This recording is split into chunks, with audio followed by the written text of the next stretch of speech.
Banyak orang Malaysia umur 9, anak perempuan tak tutup aurat lagi, tak ajang lagi. Dia kata muda lagi ustaz, kecil lagi. Dia nak tunggu jadi buluh, dia nak tunggu jadi besar. Lambat. Dia mesti daripada rebung, sebelum dia kerah, sebelum dia jadi acuan. Aurat mesti daripada muda, mesti daripada umur 7 juga. Anak-anak beli tudung hak kecil, bubuh kat dia. Daripada umur 7, tuan-tuan letak tudung dekat dia. Umur 8 kalau tak ada tudung, dia sendiri tak mau keluar. Yang ni yang saya tengok. Ni bukan contoh, yang ni yang saya tengok dengan mata saya. Satu orang budak umur 7, satu orang budak perempuan umur 8, mak dia basuh tudung. Hari tu nak keluar, pergi ke mana, kenuri ke mana, tudung tak kering, dia tak mau keluar. Budak tadi, tudung tak ada. Dia tak faham pun tudung tu apa. Tapi mak ayah ajak awal. Ini mak ayah yang bijak, ajak awal, ajak awal.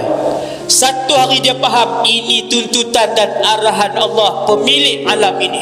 Hasbunallah wa ni'mal wakil. Semoga Allah Ta'ala bagi hidayah kepada kita semua.